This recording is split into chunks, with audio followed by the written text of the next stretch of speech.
Bonjour les amis, c'est Kelly et aujourd'hui je vous retrouve pour un nouveau café citation. Alors mettez-vous bien à l'aise, prenez-vous un thé ou un café. Pour moi aujourd'hui c'est ni thé ni café d'ailleurs puisque c'est une infusion, enfin, c'est du jus de citron avec du miel. J'en avais une envie affreuse en sortant du travail aujourd'hui. Du coup j'étais super contente parce que je me suis dit que c'était la parfaite occasion pour vous filmer cette petite vidéo aujourd'hui. Et aujourd'hui j'aimerais vous parler d'une citation. Une citation qui dit, si je regarde en bas c'est parce que je regarde mon carnet avec mes notes, mais une citation qui dit « Tout le monde est un génie ». Mais si vous jugez un poisson par son habilité à grimper à un arbre, il passera toute sa vie à penser qu'il est stupide. Et cette citation, elle est faussement apparemment toujours attribuée à Einstein, Albert Einstein. On la voit tout le temps tourner sur Facebook, sur YouTube et sur les réseaux sociaux, mais apparemment, d'après mes petites recherches, elle ne serait pas d'Einstein, puisque à aucun moment on a vu des écrits de sa part qui parleraient de ce sujet, ou du moins qui amèneraient ce sujet en ces mots-là. Et en revanche, on a un bouquin de développement personnel qui s'appelle The Rhythm of Life, le rythme de la vie, qui fait référence, qui date de 2004 et qui fait référence à un article de 1898 où il y aurait eu plus ou moins un petit peu cette citation-là. Donc cette citation, on ne sait pas exactement de qui elle est, pardon, mais on choisira aujourd'hui de la prendre pour ce qu'elle est, non pas pour la personne qui l'a créée, puisque quand je ne peux pas me baser sur une référence et un contexte, je préfère ne pas extrapoler ce point-là. C'est une petite histoire que j'aimerais vous raconter aujourd'hui. Cette histoire, c'est la mienne. On rentre dans le perso. Hein. Et en fait, toute ma vie, j'ai pensé être bête. Mais vraiment, hein, j'ai pensé toute ma vie que j'étais pas méchante, pas débile, mais... Enfin, débile au sens vraiment bête très profond, mais stupide, légèrement stupide, lente et surtout avec une capacité incroyable à oublier tout ce que j'apprends. Et ça a toujours été un grand sujet de complexe pour moi. Ah, c'est chaud, c'est tellement agréable. Ça a toujours été un grand complexe, puisque je regarde énormément de films, je lisais énormément de bouquins, j'allais voir beaucoup d'expos, je me renseignais, j'avais des cours passionnants que j'adorais apprendre, mais je me rendais compte que tout le temps j'oubliais. Alors j'ai testé un tas de techniques qui me permettaient de mieux me rappeler de ce que j'apprenais, et ça marchait plus ou moins bien. Enfin bref, je les implémentais dans ma vie. Et au bout d'un moment, je me suis rendu compte que ces techniques avaient ses limites et que quand bien même j'essayais tout ce que je pouvais pour synthétiser, pour lire en diagonale, pour faire des schémas, pour écrire, enfin, toutes les techniques qu'on recommande en général, j'oubliais énormément. Et je me suis mis dans la tête que j'étais vraiment très bête. Alors c'est dur, c'est lourd à porter, surtout que je viens d'une famille... Enfin, j'ai la chance de venir d'une famille... plutôt favorisée et surtout de personnes qui sont brillantes en fait. Les personnes dans ma famille proche sont vraiment très intelligentes, ont beaucoup de culture et moi je me suis jamais sentie vraiment en adéquation avec eux. Je me suis toujours sentie complexée, je n'osais pas prendre la parole, j'osais pas parler et j'avais l'impression contrairement à eux, d'oublier tout ce que j'apprenais. Par conséquent, de ne pas pouvoir tenir une conversation normale et sensée, et surtout une conversation intelligente, puisque chaque référence que j'avais, chaque nom, chaque titre, chaque date, chaque pays partait en fait. Je raconte souvent l'anecdote que pendant 28 ans de ma vie, malgré y être allée 2 fois et avoir appris 1 million de fois où était New York, je ne savais absolument pas dire si c'était sur la côte est ou sur la côte ouest des États-Unis, pour vous dire à quel point c'est grave. Et puis je dis New York, mais ça pourrait être n'importe quelle ville. Donc voilà. Où en étais-je? Parce qu'il ne faut pas que je me perde dans mon histoire. Ah oui.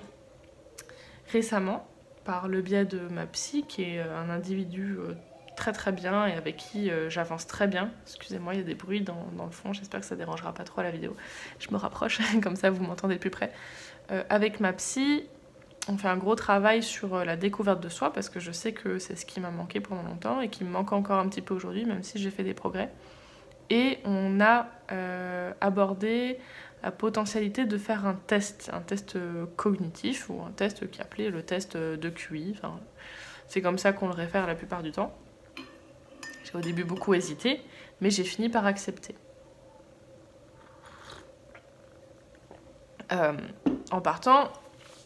En émettant l'hypothèse que, d'ailleurs c'était même plus qu'une hypothèse, c'était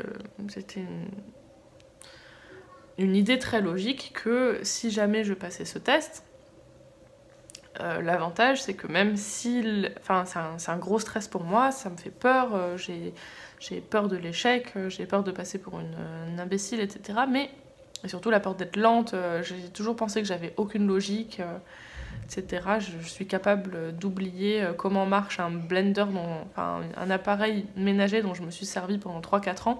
Si je m'en sers pas pendant 2 mois, je suis capable de l'oublier. Donc voilà, j'avais très très peur des résultats de ce test et surtout de la passation du test.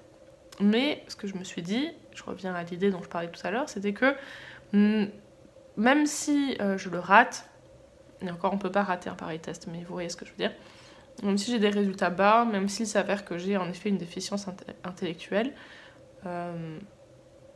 l'avantage c'est que je serai fixée. Et l'avantage c'est que normalement, logiquement, ce test pourrait aider la psy à mieux m'apprendre à me cerner, à mieux me comprendre et du coup à mieux gérer mes lacunes. Et donc je me suis dit, il n'y a que du positif à faire ce test. Je l'ai donc fait. Mais c'est pas tant du test dont je vais vous parler aujourd'hui, peut-être que j'en reviendrai dans une autre vidéo, mais c'est surtout sur le résultat. Alors le résultat, je vais pas rentrer dans les détails parce que c'est pas le sujet de la vidéo, mais en gros, ce qu'il a montré, c'est que je suis pas aussi bête que ce que je pensais, je n'ai pas de problème de déficience intellectuelle. En revanche, j'ai une intelligence qui est quasiment 100% sensible et c'était quoi le mot déjà, j'essaye de trouver le mot exact. C'était pas sensationnel, c'était au niveau des sensations.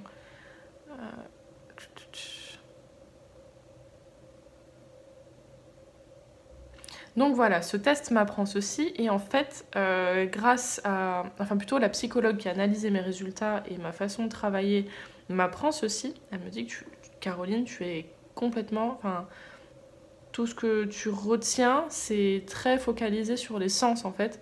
Ce fameux mot que je trouve pas.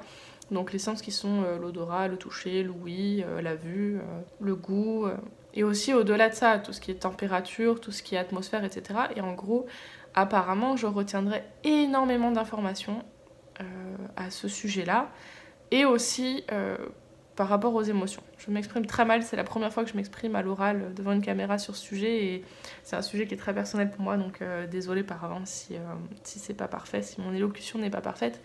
Mais en gros, elle m'a expliqué que voilà, moi je suis quelqu'un qui est très porté sur les sens, qui est très porté sur les émotions, et que par conséquent, mon intelligence, elle se cale là-dessus. Et tout ce que j'avais eu l'impression d'oublier dans ma vie, c'est simplement parce que ça passait pas par ce filtre-là. Et je me suis rendu compte qu'en effet, tous ces films que j'oubliais, dont j'oubliais le nom, dont j'oubliais le titre des protagonistes, dont j'oubliais les auteurs, les réalisateurs, et même la période, dont j'oubliais l'histoire justement, tous ces livres, tous ces détails historiques, etc. Et bien quand j'y réfléchissais, je me souvenais finalement d'un nombre incalculable d'informations qui n'étaient pas les informations conventionnelles dont on se souvient d'habitude, celles que je vous évoque depuis tout à l'heure, mais qui sont les miennes en fait. Et pour un film, pour un livre, ou peu importe ce que je vois, pour un tableau, peu importe ce qui est présenté devant moi, je vais en fait retenir des scènes particulières, des ambiances particulières, des émotions particulières, des dilemmes intérieurs particuliers des personnages, mais aussi des harmonies de couleurs, des bruits, des atmosphères sonores ou le climat exact, le taux d'humidité. Même dans un film, je serais capable de, pas vous donner le taux d'un chiffre exact, mais vraiment de décrire l'état de l'air au moment où la scène arrive. Et en fait, je me suis rendu compte que voilà, c'est de tout ça dont je me souviens, et ça n'est absolument pas rien. Ça, c'est énorme, et c'est beaucoup de choses dont la plupart des gens ne se souviendraient pas. Et moi, ça reste ancré dans mon esprit. Et en fait, ça va peut-être vous sembler très banal, ce que je vous dis, ça va peut-être vous paraître être comme une évidence, mais pour moi, ça a été un gros choc. Parce que cette citation-là, tout le monde est un génie, on ne peut pas juger un poisson à sa capacité à grimper un arbre. Je la comprends aujourd'hui parce que je me dis que... Enfin, elle m'a toujours... Voilà, c'est ça que je voulais dire, elle m'a toujours semblé banale. Parce que je me disais, bah oui, c'est évident, il y a beaucoup de sortes d'intelligence. Il y a l'intelligence émotionnelle, l'intelligence rationnelle, l'intelligence logique, l'intelligence machin, machin, machin. Et ça me semblait très évident, mais ça me permettait pas de comprendre pourquoi je me sentais bête et pourquoi je me sentais en décalage avec la plupart des gens.